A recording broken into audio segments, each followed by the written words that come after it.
Have you ever wondered why tech giants like Google, Amazon, and Apple are quietly expanding into Sunnyvale at an unprecedented rate? There's a reason this Silicon Valley powerhouse has become the go-to relocation target for both companies and home buyers. So today I'm taking you on a driving tour of one of Silicon Valley's top cities so that you can experience this incredible city, the corporate area, and how it has completely transformed the downtown, and to be able to experience all the beautiful parks and the distinct regions that make this one of the most strategic places to live in the entire Bay Area. So stick around until the end, where I'll show you the specific neighborhoods where you can still find the best value homes while positioning yourself for future appreciations. Let's take a drive. Okay, first we're gonna start off by looking at where are all the companies based. Most of the companies are based in one particular region, which is the northern part of Sunnyvale. This whole area is called Moffett, and Moffett Place used to be, I think it was, I'm not sure if it was owned by like NASA or something, but you can see all around, you have lots of these massive newer buildings. I wanna say these buildings were probably built over the last 10 years or so, but because this place is all secluded, there is no residential in this area. And so because of that, only the people that work here understood how dense this area really is. There are specific mega giant companies that are based here. Juniper, as you can see on the side there, on the right-hand side, they were the earliest to be out here. They have a very small piece of real estate in this area. What happened though is over the years, as the companies needed to expand, like Meta, Amazon, Google, these companies needed to find more space, and they needed to find high density space. So where did they go?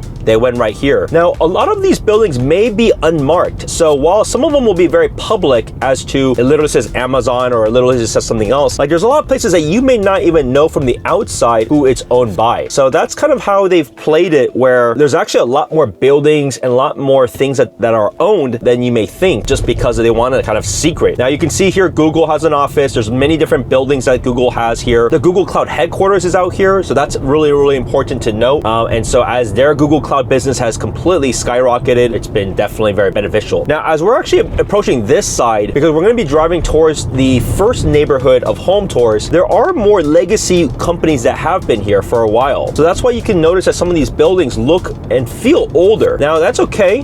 Some of them are still for lease. Some of them are still available. So like, for example, Lockheed Martin has been a very big legacy player here. We're actually going to the very north right now. We're going to the San Francisco Bay Trail. So here, right to the left there, it's all just the bay already. And so a lot of people go for runs, they go for hikes there. As you may have seen, I don't know if you can see on the top left there, there's actually people literally hiking as we speak. Today's a little bit of a cloudier day than others. It actually just rained a little bit before. Here on the side, you actually have your water kind of sanitation plant, but this is really north. Now on the right-hand side here, I mean, take a look at this like beautiful owl and this giant, I think, water tank. But here on the right-hand side, you actually have data centers. So you have the data center of the Equinix data center. Now, there's a reason why the data centers are throughout these areas. They want to be very close by to these massive tech companies. So that's kind of one aspect of it. But number two, neighboring by, there is a very big location that has a lot of data centers, which will be in Santa Clara, because Santa Clara has their own utilities. And so because they have their own utilities, their energy is way cheaper than what you get in PG&E, which is what you'll have for everywhere else in the entire Bay Area. You can just see the amount of companies that are just out here, right? Just rows after rows of companies, all on the right-hand side here. The left-hand side, as I mentioned, it's all the bay.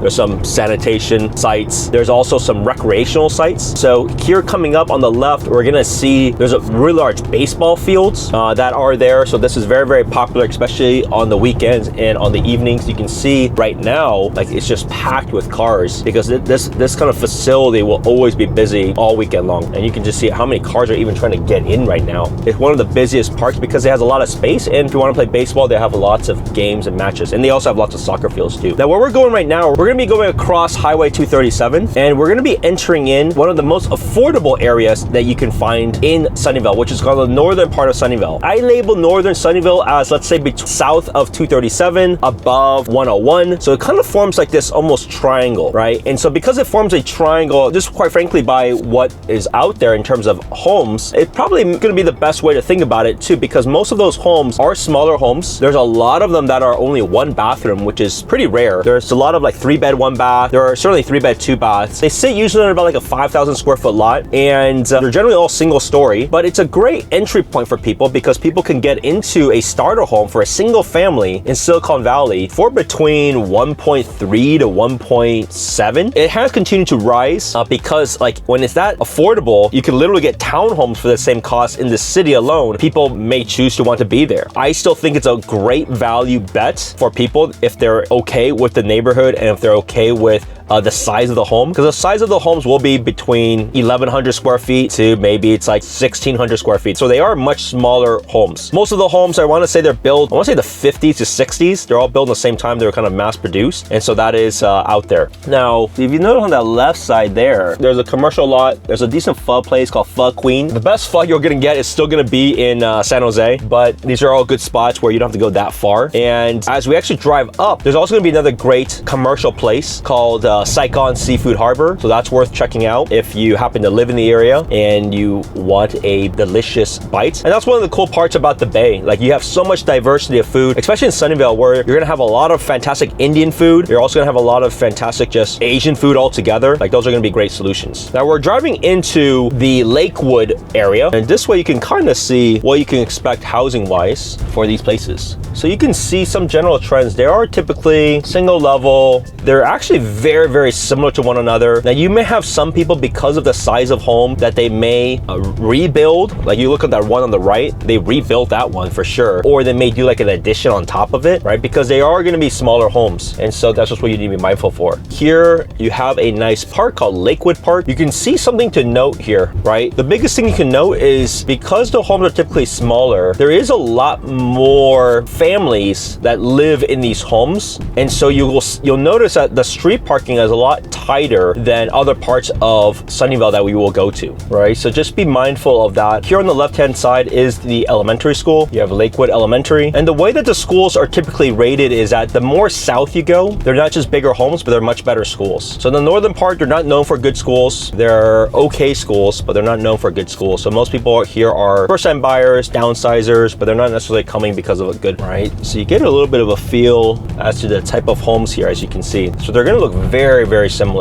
Some of them will have a 1-car garage. You can see on the right-hand side, all of those are 1-car garages. On the left-hand side, most of those are 2-car garages, right? But they kind of mix in between, and all very, very similar sizes. Right now, we're actually heading off to, just to give you an idea about another big company. We saw a few of the big companies when we were just on the driving on the north side, right? You probably saw a little bit of Google, Meta, Amazon, but there is a company that you did not see there, which has been encroaching significantly in Sunnyvale, and that is Apple. So we are heading out to where they're generally at, but they're more central. So the next area that we're going to is going to be a lot more in the central part of Sunnyvale. So Apple is going to be much more in the central part of Sunnyvale. For Apple, you will know generally where they are at, but some of them will also be secret buildings too. And so that's always the fun about some of these companies, where you're like, wow, there's a lot of buildings, but then you also didn't know, like there's some of these, whether they're like in the taller high rises, that there's no branding on it. That's always fascinating, especially when I meet with clients and I meet with them at their office, and I'm like, there is zero labeling here, and they themselves wouldn't have ever known that this was that same company building if it wasn't for them actually working there. So we're heading out to Apple to just check out the Apple campus right now. Now this is not their main campus, right? Their main campus is in Cupertino, where you maybe have recognized or knew about the spaceship. But here on the right-hand side, you're gonna start seeing a bunch of random Apple buildings all throughout this road.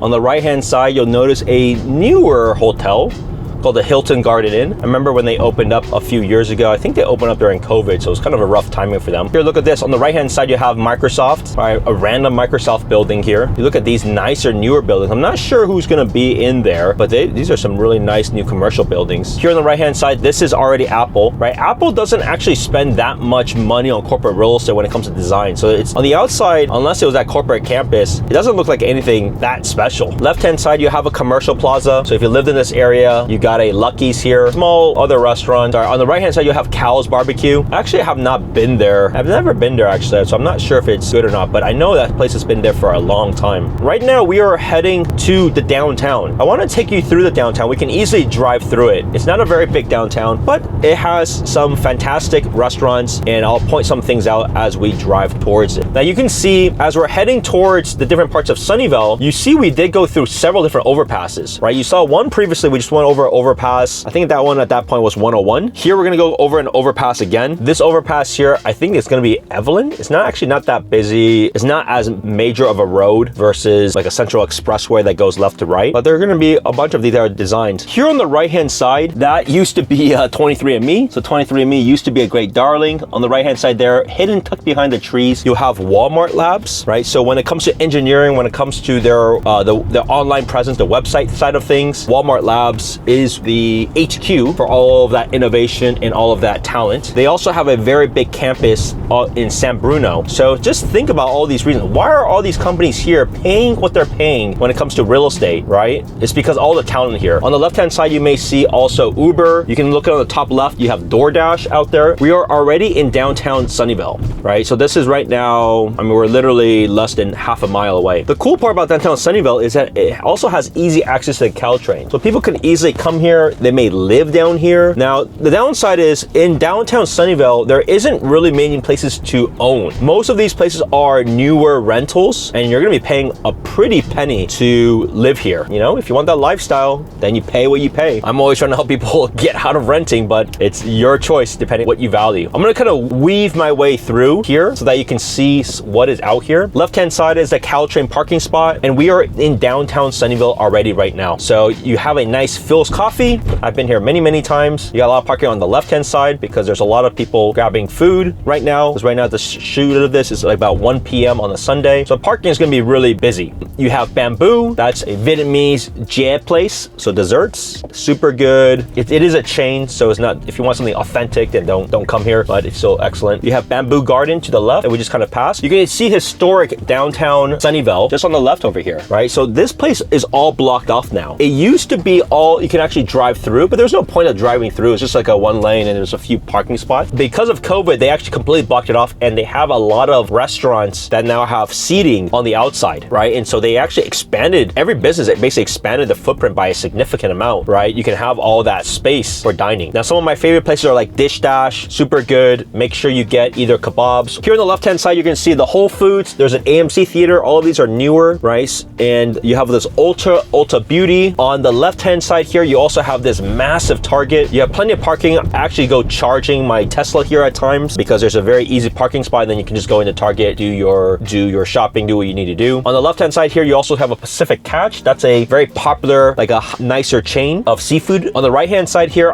I've been here once. You have a Tipsy Putt. It's pretty cool because it's basically indoor golf with alcohol. So what can go wrong with that? That's a good spot to hang around, especially on days that aren't as good. But you see all these like small stores. These are all newer stores. You have the Melt, right? All of this was built not that long ago. You have a Urban Plates. That place is great when it comes to kind of a faster casual, but still quality foods. So you can see like on the left-hand side, just the amount of newer apartment buildings, right? There's a lot of apartment buildings that are just sprung up because while the new construction side of homes, of like building homes, is way less, there's tons of apartment rentals because these builders and developers know like there's tons of people willing to spend a lot of money on rent. Because when you buy a place, especially in a good area, there's very little nicer, newer products to own. They're all gonna be older versus the rentals are all gonna be pretty nice. Now here we're gonna be entering on the right-hand side. I mean, take a look at how beautiful this is. This is, on the left-hand side here is the City Hall. On the right-hand side, you have the public library. And on the left-hand side there, you also have the protected trees. I think those are redwood trees. I mean, they're absolutely beautiful. And that's what you're gonna find all throughout. Now here in the central part of Sunnyvale though, is not only do you have a lot of rentals and you have places around, you do also have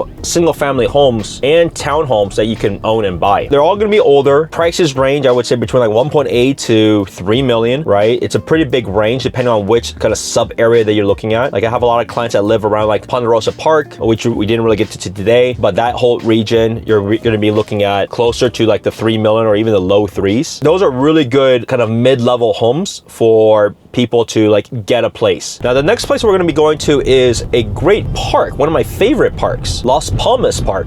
We're gonna drive a little bit there and then you're gonna see like the huge difference of the type of housing there. Las Palmas Park is one of the best parks that you're gonna find in all of Silicon Valley. And it's also attached to the Sunnyvale Tennis Center. So if you like pickleball or you like tennis, that's a great place, right? And if you live in Sunnyvale, you get a discount versus if you don't live in Sunnyvale, then you have to pay a little bit more money and then you pay by hour. Here right in front of us, this is the tennis center, which is attached to the park, right? So take a look on the left-hand side here. This is the park itself, right? But now you'll start seeing it here on the left, right? Just really, really nice. Really, really nice. Lots of people are out right now. So much open green space, plenty of parking, and there's plenty of parking. And that's the cool part about this. There's plenty of parking. You can always also park on the street level too, right? The street level is all good. But you notice, like, look at how big these houses are now. Right, these houses are huge. This is one of the nicest places that you can buy in Sunnyvale. So like, this is a great area where these homes, most of them are 2,200 plus square feet. The size of it has to be 2 levels, right? You're gonna get lots of people walking around, enjoying the neighborhood. Well, absolutely beautiful. But take a look at, as I mentioned before, like the amount of street parking. Like, there's plentiful everywhere, right? So if you have guests, you have family over, you want to do overnight parking, super, super easy. Now this area will range between the low 3s to probably low 4s, right? It's certainly the most premium that it'll be, but very high demand. All these homes will go very, very quickly. The other place we're going to be driving through is Central Park. So Sunnyvale does have a Central Park. Now it's not a New York Central Park, and it's not the Fremont Central Park either, but it's quite a nice park. We have entered the area, which is that Central Park area, right? And what's cool is, look, this area has preserved a lot of what Sunnyvale used to be. And this is actually what most of the places used to be in all of the Bay Area. Most of these places all around the Bay Area is on a liquefaction zone. This all used to be like farmland. And it used to be, as you can see, if there's orchards that are built there, they used to be pretty fertile farmland. Well, that soil has to be a certain way to occur, right? So it's just an interesting thing. And you have like these places that will remain there. I think it will always remain there, even though they're on crazy prime real estate. I don't think they're ever gonna go away, because I think the locals, at least the locals that have been here for a long time, will just throw a riot or something. Because the last area I want to take you through is Ortega Park. Ortega Park is also another excellent park. It's not as big as what we just saw in Las Palmas. If you live down here, you probably end up to be out here. And all of these, as you can also notice, they're all flat and walkable, right? So you're gonna naturally see lots of people go for runs, lots of people go for walks. Here you can see, like, randomly in different areas, you're all of a sudden gonna be surrounded by Eichler style homes, right? They're just like sprinkled all throughout in different clusters. Keep in mind, all these homes that were built a long time ago. Most of these larger parks, and that's one of the things I like a lot too, is they also have, they will generally have open field, but also tennis courts. And then here on the left and right hand side, you're going to see a lot more 2-story homes, all very similar style. And that's the thing, because when it was built, it was all built at the same time. And all of the parks will have great playgrounds. It's always going to be filled with families and kids. And just look at just how beautiful the trees are right now. Today's a little bit of a gloomier day, and it's a little bit of a colder day than usual, but it gives you an idea of like the different styles that we have. The thing is, Sunnyvale offers something that's incredibly rare in Silicon Valley: genuine value and livability without compromise.